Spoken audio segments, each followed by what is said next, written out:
Eu quero trazer uma palavra hoje que está lá no Salmo 126, porque nós estamos orando, jejuando e profetizando os salmos de romagem, de romaria, não é? Que é do Salmo 120 a 134. Estes salmos foram escritos por Davi, um foi de Salomão e os outros não sabemos a autoria.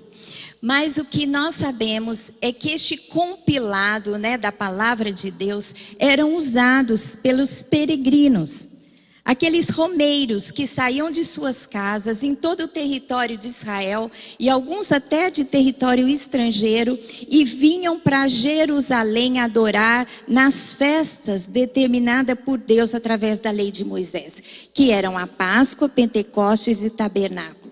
Eles saíam de suas casas, em bando, em famílias juntos, iam caminhando até Jerusalém e eles iam profetizando os salmos, criando uma atmosfera de adoração para quando chegarem em Jerusalém, para quando chegassem em Jerusalém, eles pudessem então estar prontos para entregar uma adoração que agradasse ao Senhor.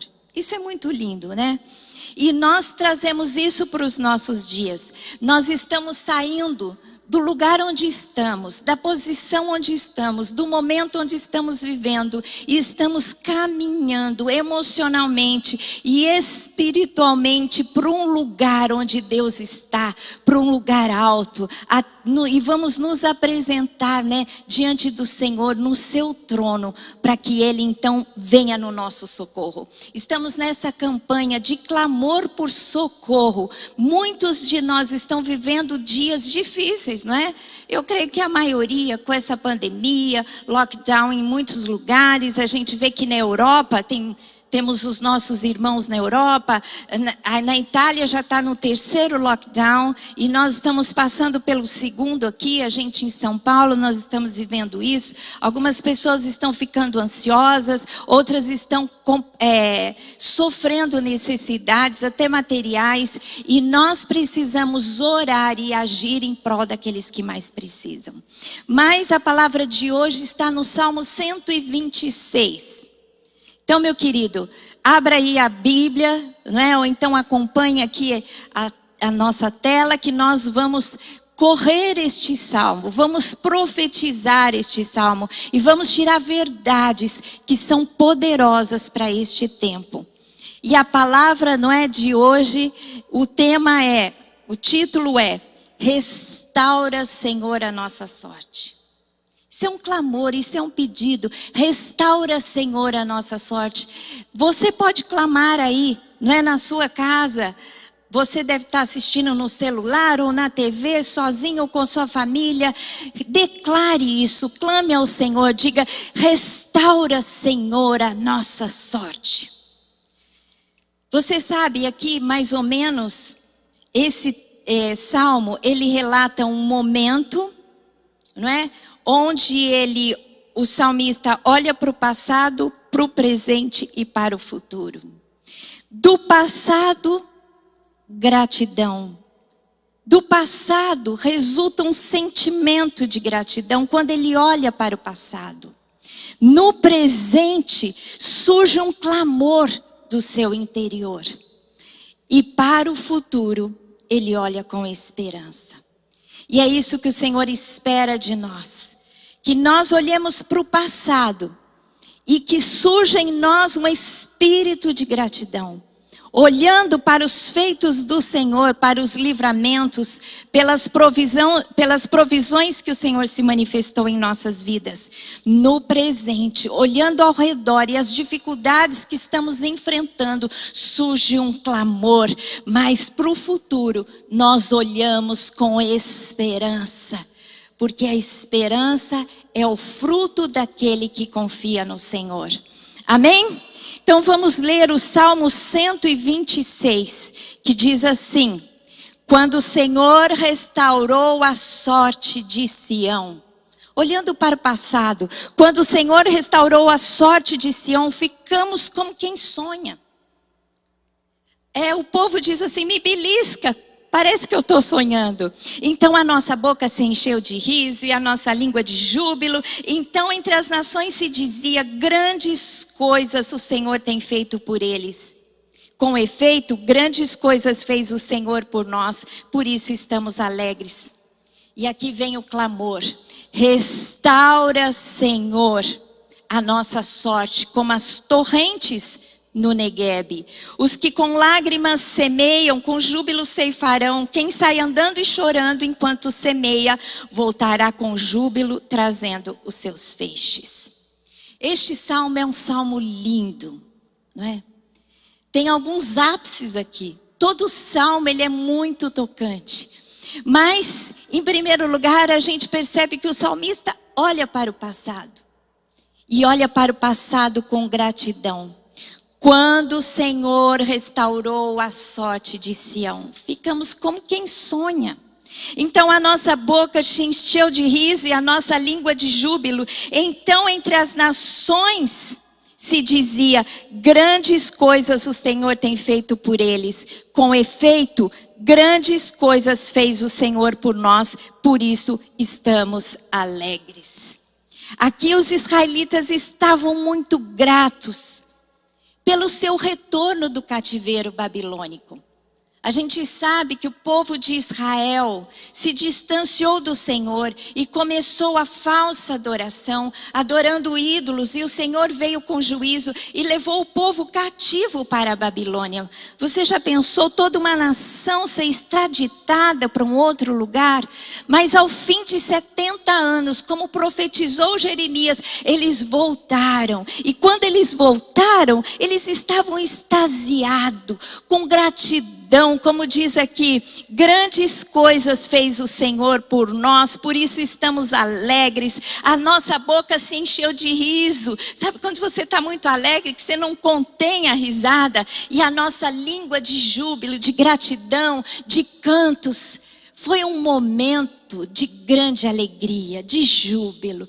E eles então olhavam para este momento que já tinha acontecido e havia gratidão no seu coração. Eles disseram assim: as nações olharam para nós e disseram: grandes coisas fez o Senhor por eles. E eles constataram: de fato, grandes coisas fez o Senhor por nós. E dali eles tiraram força, porque o Senhor falou e cumpriu, porque o Senhor é um Deus de promessa, Ele cumpre as suas promessas, e tem muitas promessas na palavra de Deus.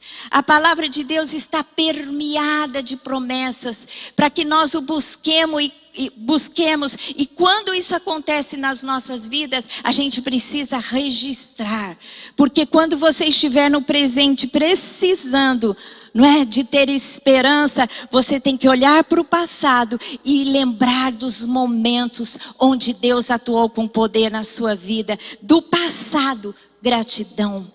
A gratidão, ela gera alegria e louvor nas nossas vidas, não é? É incrível, aqui a gente vê a história de um povo. Mas você pode dizer: mas e uma pessoa? E eu queria fazer um paralelo com a vida de uma pessoa, que é a vida de Paulo. Você sabia que Paulo foi um grande apóstolo, né? Que levou a mensagem do evangelho às nações gentias, ao redor de Israel. Mas teve um momento que Deus permitiu que ele fosse preso e levado para Roma, preso. E ele estava vivendo umas circunstâncias difíceis, mas podia brotar no seu coração alegria. Quando ele escreve a carta aos Filipenses, ele escreve para agradecer uma oferta que a igreja, né, de Filipe tinha mandado para ele através de Epafrodito, e assim suprido as suas necessidades. Então aqui, Paulo olhou para trás, para todas as vezes que aquela igreja tinha suprido a sua necessidade, e brotou gratidão no seu coração. Lá em Filipenses 4, de 10 a 19, diz assim: o apóstolo Paulo dizendo: alegrei-me sobremaneira no Senhor, porque agora mais uma vez renovaste a meu favor o vosso cuidado, o qual também já tinhais antes, mas vos faltava oportunidade. Digo isto não por causa da pobreza, porque aprendi a viver contente em toda e qualquer situação. Tanto sei ser humilhado, como também ser honrado. De tudo, em todas as circunstâncias, já tenho experiência, tanto de fartura como de fome, assim de abundância como de escassez. Tudo posso naquele que me fortalece. Paulo estava olhando para trás e estava lembrando de todas as vezes que aquela igreja já tinha se lembrado dele e tinha enviado ofertas. Ele disse assim: não por minha causa, porque eu sei viver qualquer circunstância, tudo posso naquele que me fortalece, não é? Mas ele está dizendo assim, voltando aqui ao texto, e sabeis também vós, ó Filipenses, que no início do evangelho, quando parti da Macedônia, nenhuma igreja se associou comigo no tocante a dar e receber, senão unicamente vós outros. Porque até para Tessalônica mandaste não somente uma vez, mas duas, o bastante para as minhas necessidades. Não que eu procure o donativo, mas o que realmente me interessa é o fruto que aumente o vosso crédito. Recebi de tudo e tenho abundância, estou suprido, desde que Epafrodito me passou as mãos o que me veio de vossa parte como aroma suave, como sacrifício aceitável e aprazível a Deus. E o meu Deus, segundo a sua riqueza em glória, há de suprir em Cristo Jesus cada uma de vossas necessidades. Aqui Paulo estava olhando para os feitos, para as ofertas recebidas por aquela igreja tão amada e estava dizendo assim: olha, eu tenho gratidão por vocês.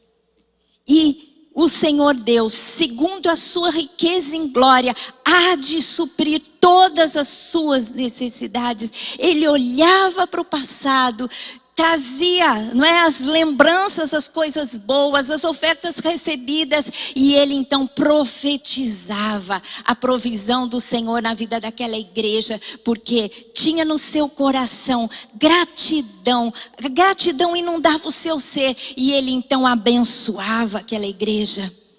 Não é? O povo de Israel voltou do cativeiro babilônico, as nações olhavam para eles e diziam: grandes coisas fez o Senhor por vocês, e eles riam e eles cantavam. E aqui o apóstolo Paulo, preso em Roma, olhava para trás e lembrava de todas as vezes que ele tinha sido suprido nas suas necessidades, porque uma igreja sensível, em amor, enviava as ofertas e supria todas as suas necessidades. Então ele enche a sua boca de alegria e de júbilo e profetiza uma grande palavra, assim como eu profetizo na sua vida também. Se você é fiel a Deus, trazendo seus dízimos e ofertas, segundo aquilo que Paulo falou, eu digo também para você que o Senhor, segundo a sua riqueza em glória, há de suprir todas as suas necessidades em Cristo Jesus.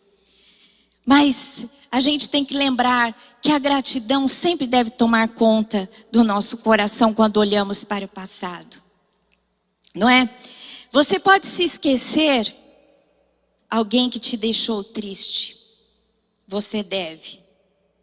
Tem uma frase que diz assim: posso esquecer quem me deixou triste.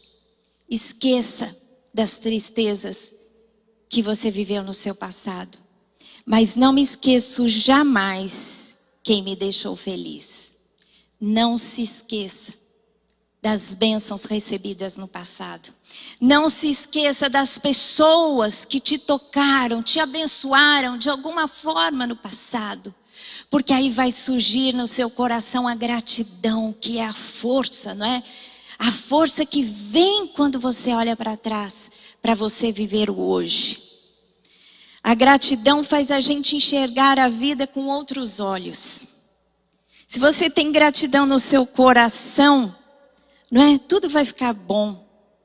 Mas se você é ingrato, né? Vai surgir rancor, o medo vai te paralisar, Mas a gratidão não, a gratidão te liberta num êxtase de alegria, para que você possa viver hoje com as forças que vêm do alto.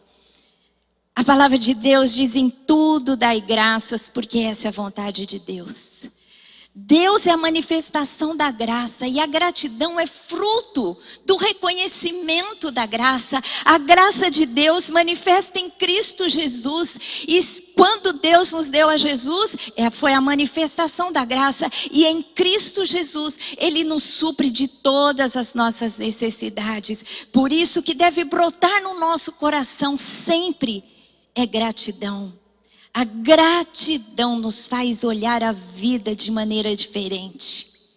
Você pode ter levantado hoje e ter lembrado de muitas situações difíceis que você está vivendo, e o seu coração foi tomado de ansiedade. Mas eu quero dizer para você que essa verdade cura o seu coração da ansiedade. Você tem que ser tomado da graça manifesta em Cristo, da graça manifesta, não é? Em todas as horas que Deus de alguma maneira te supriu através de pessoas. Tenha um coração grato. E olhe para o dia de hoje, não olhando as circunstâncias adversas, mas olhando para o seu Deus, de onde virá o seu socorro. Os seus olhos têm que estar postos no Senhor, porque Ele é o Deus dos céus e da terra, o Criador de todas as coisas, que detém tudo nas tuas mãos e pode suprir as suas necessidades.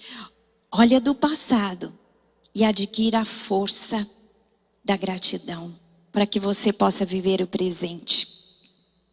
No presente, clamor. Clame ao Senhor. Não é? Orai sem cessar. Orai por hoje. Orai pelo amanhã. Mas não deixe de orar. Clame ao Senhor. Clame no seu lugar secreto, no seu quarto, no seu carro, no banheiro. Mas também clame em concordância com os irmãos. Nós estamos fazendo uma campanha, né? Todo dia em oração ao meio-dia no meu canal do YouTube. Vá lá amanhã e ore em concordância. Se você não puder orar ao meio-dia, vai ficar salvo. A hora que você puder, acione lá e ore em concordância comigo e com o apóstolo Lamartine. Mas no presente, meu querido, clamor, porque o clamor move os céus, move Deus em seu favor. A palavra lá no Salmo diz assim: restaura, Senhor, a nossa sorte como as torrentes no Neguebe. Clame agora: restaura, Senhor, a nossa sorte como as torrentes do Neguebe. Né? Nós vamos ver um vídeo agora. Eu fiz questão de pegar algo para que você veja o que significa restaurar a sorte como as torrentes do Neguebe. O Neguebe é um deserto que está no sul de Israel.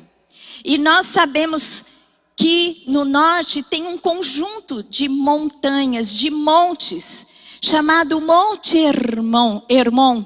E de lá, através das chuvas invernais, corre, não é?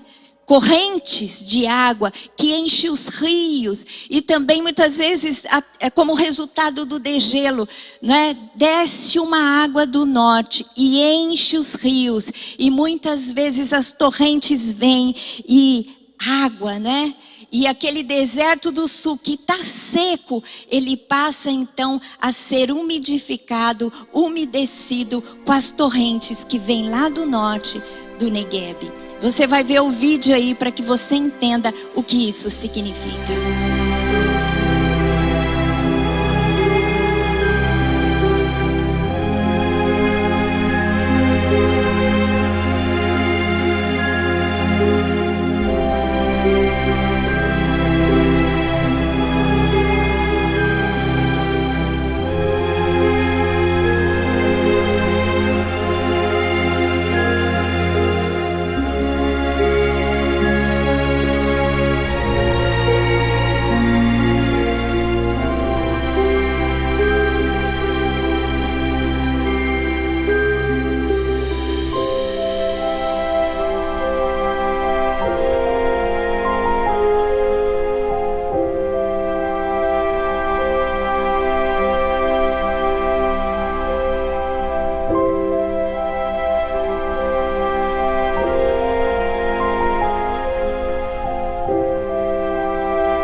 sabe que essas correntezas, elas descem do norte até o sul do deserto.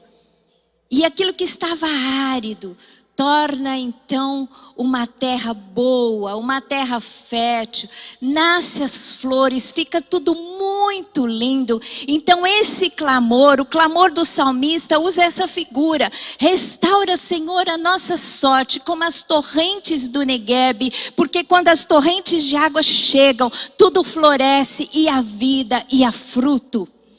E nós sabemos que Deus quer fazer isso na nossa vida. Deus faz isso na nossa vida hoje. Aquilo que está árido na sua alma, no seu interior, Deus quer fazer brotar a alegria, o júbilo, a gratidão, a força para que você viva o hoje. Não é? E fazendo o paralelo com a vida de Paulo, a gente percebe aqui que quando ele escreve a carta aos Efésios, quando ele estava também na prisão de Roma, ele fala sobre a batalha espiritual, sobre a necessidade de orar, e ele clama assim, não é, ao povo e diz assim: tomai também o capacete da salvação, a espada do Espírito, que é a palavra de Deus, com toda a oração e súplica, orando em todo o tempo no Espírito. Para isso vigiando com toda perseverança e súplica por todos os santos e também por mim. Surge então um clamor, Paulo pedindo: orem também por mim, para que com intrepidez fazer conhecido o mistério do Evangelho, pelo qual sou embaixador em cadeias, para que em Cristo eu seja ousado para falar, como me cumpre fazê-lo. Aquele povo, os israelitas, tinham voltado da Babilônia e tinham que reconstruir. Eles acharam cidades em ruínas, plantações abandonadas, e eles tinham que reconstruir. Então eles clamam: Senhor, restaura a nossa sorte, traz a vida como as torrentes do Neguebe traz vida. O apóstolo Paulo escreveu aos Efésios dizendo a mesma coisa: olha, vocês devem orar em todo tempo, mas orem também por mim, porque eu estou aqui, eu sou embaixador em cadeias e tenho uma obra do Senhor na minha vida. Ele olhava para as circunstâncias de adversidade, preso, mas sabia que Deus tinha algo para ele e ele precisava forças para enfrentar. O povo de Israel precisava forças para reconstruir uma nação. Paulo precisava forças para continuar o seu ministério de propagar o evangelho mesmo em cadeias. E lá ele estava, talvez preso numa casa, não é? Mas o seu espírito era livre, e através dessa liberdade ele escreveu as cartas, não é?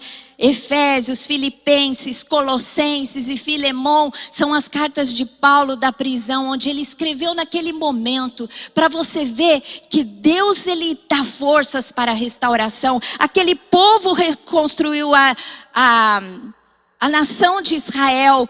Paulo ficou firme e escreveu ali naquele lugar palavras que se eternizaram e que hoje mudam e transformam as nossas vidas. Por isso, meu querido, não importa a adversidade que você está vivendo agora, você precisa reconstruir como os israelitas, você precisa de forças estando preso em cadeias, não é? Não cadeias físicas, mas às vezes cadeias na sua alma de dificuldade. Surge então um clamor. Clame ao Senhor, clame sozinho, clame em concordância, mas clame ao Senhor e diga a Ele: Senhor, restaura a minha sorte como as torrentes do Neguebe. E o Senhor Deus há de restaurar a sua sorte como as torrentes do Neguebe. Que coisa linda, não é? Quando a água desce o deserto que era árido, fica lindo, fica as plantas, não é? Fica tudo florido. Gente, a gente já teve em Israel nessa época, não é? As chuvas acontecem de outubro a abril, as chuvas de inverno, onde causa esse fenômeno. Você sabe que uma época a gente estava em Israel e essa corrente ela fica tão forte que teve um acidente até. Um ônibus escolar estava numa estrada e veio essa torrente e virou o ônibus. De tão forte que ela é. Mas ela vem trazendo vida e quebrando a secura do deserto. Não é? Lá, às vezes, em lugar deserto, tem uma placa: cuidado com as inundações. Você olha e pensa assim: esse povo está doido, isso aqui é um puro deserto, como é que tem inundação aqui? E de repente chegam, né, as águas caudalosas. Porque Deus faz isso. Talvez você esteja olhando para o seu lado e vendo o deserto, e você pode imaginar: da onde virá o meu socorro? Da onde virá a minha restauração? Restaura, Senhor, como as torrentes do Neguebe. E quanto menos você esperar, virá aquelas águas fortes, plenas, não é? Abundantes, que saem do trono de Deus para inundar a sua vida, para inundar a sua casa, para inundar o seu negócio, para inundar as suas dificuldades, para inundar a sua escassez e transformar em bênção, em abundância, em saúde em Cristo Jesus. Amém? Você recebe? Glória a Deus. Tem alguns irmãos aqui, pastores, clamando e concordando comigo. A oração é o clamor da alma, um olhar para o céu, um grito de socorro, mas também uma atitude de fé, de amor e de esperança. Assim diz Esther Correia. Mas eu tenho uma frase para você. O clamor, ele aquieta a alma. Ele aciona o agir de Deus e ele transforma as circunstâncias. Amém? Então clame, esse é tempo de clamor. Mas para o futuro, esperança.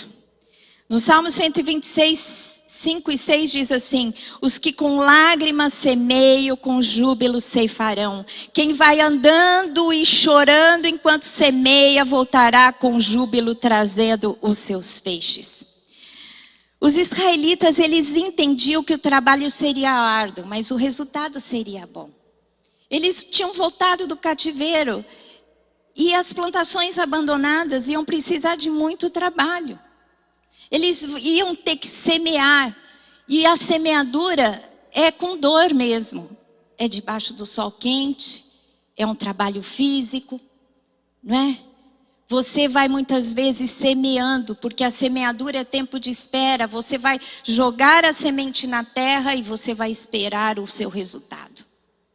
Mas para o futuro ele olhava com esperança, porque ele diz assim: hoje eu vou semear com lágrimas, mas eu vou colher com alegria. Os feixes, eles já podiam imaginar os feixes. Quando você declara um bom futuro, você consegue visualizar um bom futuro e você consegue viver um bom futuro.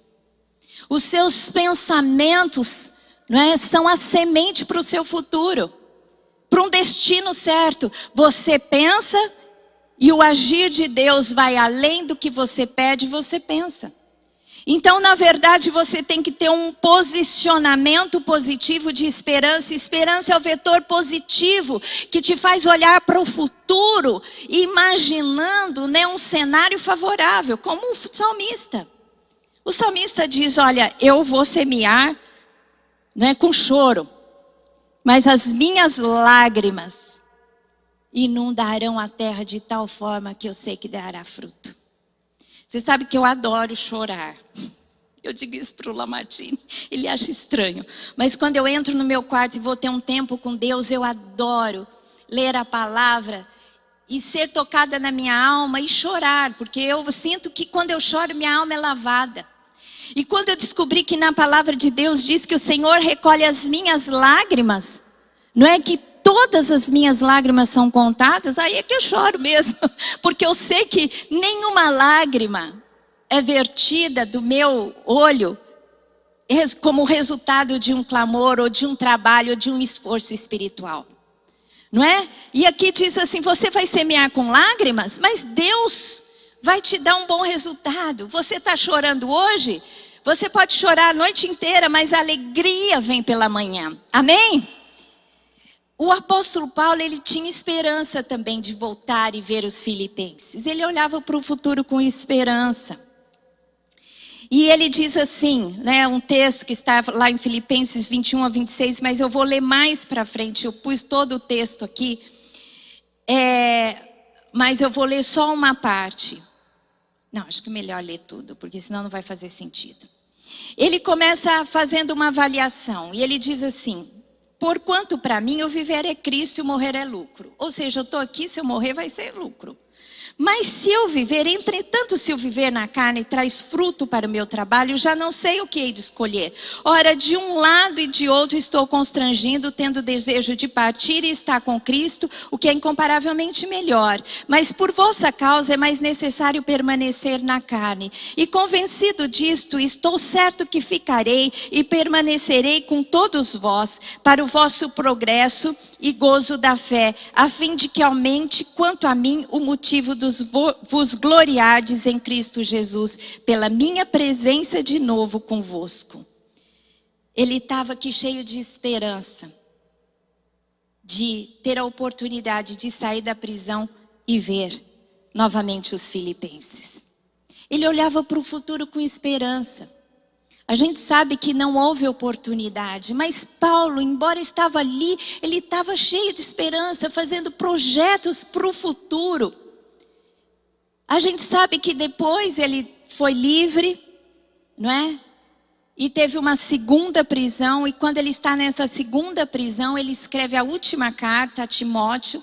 Então está lá em 2 Timóteo 4:8, e ele faz um balanço da sua vida e diz assim: já agora a coroa da justiça me está guardada, a qual o Senhor, reto juiz, me dará naquele dia, e não somente a mim, mas também a todos quantos amam a sua vinda. É incrível, ele está aqui pela segunda vez, não é? Sabendo que ia ser morto. E a história diz que ele foi morto, né, depois dessa prisão. Não há relatos, mas há compêndios históricos que dizem que aconteceu isso. Então ele foi ali sacrificado, mas ele sempre olhava para o futuro com projetos. E aqui ele olha então, quando ele sente no espírito que ele está partindo, né? Que a sua hora é chegada. Sabe o que ele olha? Ele olha para a coroa que ele ia receber de Jesus. Então, meu querido, é assim que a gente tem que ter. Quando a gente olha para o futuro, você tem que saber que hoje você está trabalhando, mas o futuro vai te trazer um bom resultado. O apóstolo Paulo, ele trabalhava aqui escrevendo com projetos, não é? Projetando a sua vida para o futuro. E embora constatando algumas coisas fora do seu desejo e realidade, ele sempre viu o futuro com esperança. E ele chega a uma conclusão: a minha hora é chegada, mas ela não acabou aqui. Eu vou me apresentar diante de Deus e vou receber uma coroa. Eu vou ser coroado. A minha obra não termina aqui. Os meus anos foram a semeadura com choro. O trabalho de Paulo, né? A gente sabe que ele ardentemente semeou com lágrimas, com açoites, com prisões, com aflições. Mas qual foi o fruto? Você já imagina a coroa de Paulo?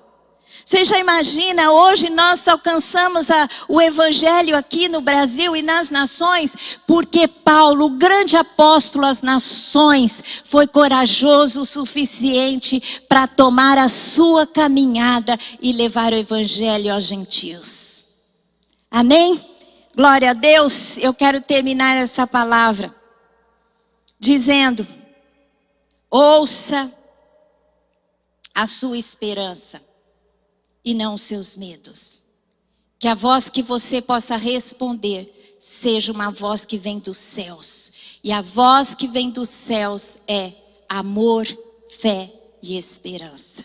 Que essas três coisas, a esperança de Deus, inunde o seu coração hoje. E que ao finalizar este clamor, restaura, Senhor, a nossa sorte, como as torrentes do Neguebe, você possa crer no resultado e na resposta do Senhor, por ouvir a voz da esperança e não ouvir a voz dos seus medos em Cristo Jesus.